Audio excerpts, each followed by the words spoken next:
is up, everybody? This is Stevie Breach coming to you here today. We are driving home on our way home from work, and I keep racking my head around some stuff that I talked about in yesterday's videos. I made one video solely about Braun Strowman being released from WWE. I made another video about the bulk of releases, including like Santana Garrett and the other names that were on the list, sort of going over that. Feel bad for Ruby Riott still today. But, you know, one thing that came up in that video was trying to basically talk about what WWE is doing. There's lots of strong rumors out there basically talking about, is WWE going to sell to somebody out there who's going to want to do it? And my first thoughts was sitting here trying to think of who out there is going to want to buy WWE. Is there somebody out there like Tony Khan, who was a lifelong wrestling fan that made tons of money off Dogecoin, that, you know, has money to throw around? What does WWE even sell for? You know, $1 billion, $2 billion? I don't know. I mean, it's not like, you know, when you go back and you watch like the Monday Night War DVD from way back in the day. I'm talking about Eric Bischoff sitting in front of that Raw set back in 2002. Basically, I think they had Hogan and they had Jericho both saying if they would have known that that's all the company was going to sell for, which I think was $4 million, that they would have bought it. And I know Hogan has money, but I'm talking about 2001 Chris Jericho thinks that he has $4 million laying around to buy WCW. I know that he made some good money, but I don't know that he has that kind of money laying around. But who's got enough money to buy WWE? You know, it's going to include, you know, all of the history of the company. You know, you're buying all like that archival stuff that they've been saving with those A&E shows, all those warehouses. You know, the roster, you know, they're going to have the office, the new office that they're building and going to move into. Well, I guess what used to be the network that's now on Peacock, you know, all of that kind of archival footage that they've bought from all those territories along the way. It's a big fucking company. All that merch that they have for WWE Shop and stuff like that. I don't really see somebody, I don't even know who to say, like just sitting around, like Jerry Jones. Jerry Jones has got Jerry Jones money, but I mean, like, Jerry Jones ain't buying WWE. Who out there's gonna do it? I mean, I think that honestly it only really comes down to like Fox, NBC, Disney. It only really comes down to something like that, and you know, they're really just buying it so they can have like that show that they're going to continue to be putting on, that network that would make them money, and whatever, if it's Disney, you know, however they can use that likeness of all those guys that have been there.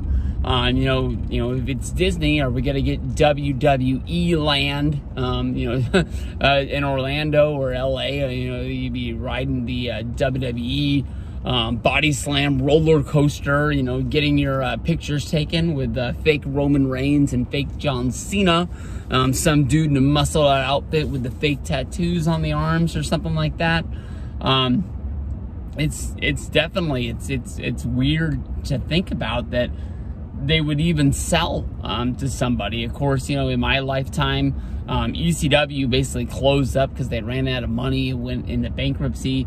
WCW, in a weird way, got squeezed out of the AOL company at the time, after Turner had sold and just basically was given away to Vince because they were, you know, costing more money than they were making, and it didn't really make sense to keep them if TBS and TNT didn't think it was worth having them on television. You know, that company running with no television doesn't really mean it's going to make any money at all. You're losing all those eyeballs of the people that buy tickets and the people that buy merch and the people that buy pay-per-views. There'd be no way to keep that company supported.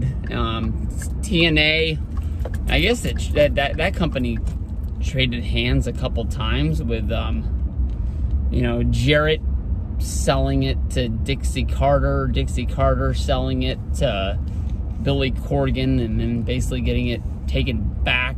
And I don't know who owns it now. Somebody's running it because it's still running Impact Wrestling and they're putting stuff on. But it's a weird world to think of wrestling WWE, you know, without Vince McMahon, because, you know, the whole time I've been a wrestling fan, you know, I've basically thought that, you know, Shane and Stephanie would take over. And then when Shane kind of disappeared from the company and he was doing his own thing for the longest time, and it was kind of like, hey, you know, Triple H, who's running NXT, he's basically getting ready, like this is the minor leagues, to step in for Vince whenever that comes up. I haven't watched the McMahon documentary, honestly, in a really long time. That probably came out somewhere around like 2004. But they talk about this, what the progression for WWE is going to be once Vince is gone. Stephanie, you know, she's worn a lot of hats in that company. Some people don't like her. Some people love her. I kind of really like on-screen Stephanie. You know, I don't work there or anything like that, but the stories you hear from like shoot interviews, business Stephanie doesn't sound that fun. And writing, I think, has really fallen on Stephanie's shoulders for Raw for years, that nobody really likes what's going down. So I think a lot of people hope that Triple H takes over, but how does Triple H take over but really not have Stephanie involved? Is Triple H just going to take care of the business stuff and put the right people out there to sort of make WWE as good as NXT was? Because he might have been throwing ideas around, but he always gave credit to the writers for basically, you know, making NXT as good as it was when he was doing like his conference calls and things like that. So it's weird to think about, but there's lots of rumors basically saying that WWE is trying to clean up the books so they can put the company, I guess, on the market and somebody pick it up and buy it. But weird.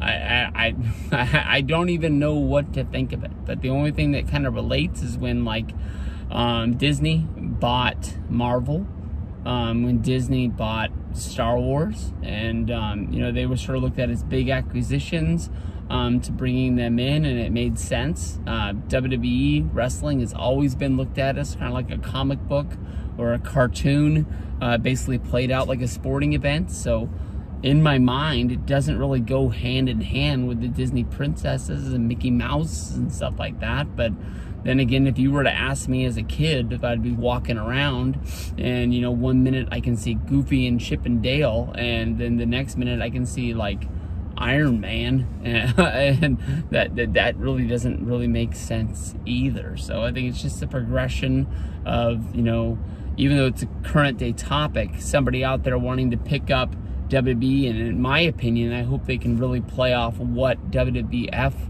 used to be. Yeah, you can't use that name, but with how much you see the past means today, with just people trying to have that feeling of what it's like to be a kid, and you know, I don't really want to sit down and watch Wrestling Challenge on Saturday morning and watch all those jobber matches all over again. You know, get that feeling of what wrestling was like in the 80s and 90s, somehow, some way. You know, we've done the network. The network's kind of fun.